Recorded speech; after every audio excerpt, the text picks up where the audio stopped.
বিরোধী দলের প্রতি আমার আহ্বান রইল তারা যেন কারণে অকারণে ওয়াকআউট না করে। সরকারি দলের প্রতি আহ্বান রইল তারা যেন বিরোধী দলকে অ্যাকোমোডেট করার চেষ্টা করে। রাজনৈতিক দলে মতভিন্নতা খুবই স্বাভাবিক ব্যাপার, যে কারণে এতগুলো দল বাংলাদেশে।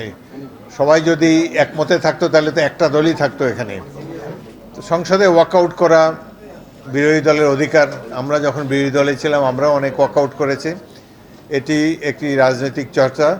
তবে দীর্ঘস্থায়ী ওয়াকআউট বা দীর্ঘ সময় ধরে সংসদ বয়কট করলে গণতন্ত্র ক্ষতিগ্রস্ত হবে, জনগণ আবার তাদের অধিকার হারিয়ে ফেলবে। সুতরাং বিরোধী দলের প্রতি আমার আহ্বান রইল তারা যেন কারণে অকারণে ওয়াকআউট না করে। সরকারি দলের প্রতি আহ্বান রইল তারা যেন বিরোধী দলকে অ্যাকোমোডেট করার চেষ্টা করে, বিরোধী দলকে তাদের কাজ করার মতো সেই স্পেসটা যাতে তাদের দেয়।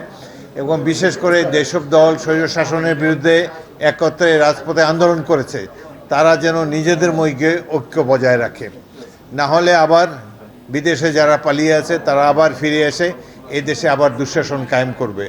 সুতরাং নিজের রাজনৈতিক দলে ম্যানিফেস্টো বাস্তবায়ন করতে গিয়ে জনগণের অধিকার যাতে হরণ করা না হয় সে ব্যাপারে সরকার বিরোধী দল উভয় যত্নবান থাকবেন বলে আশা করি।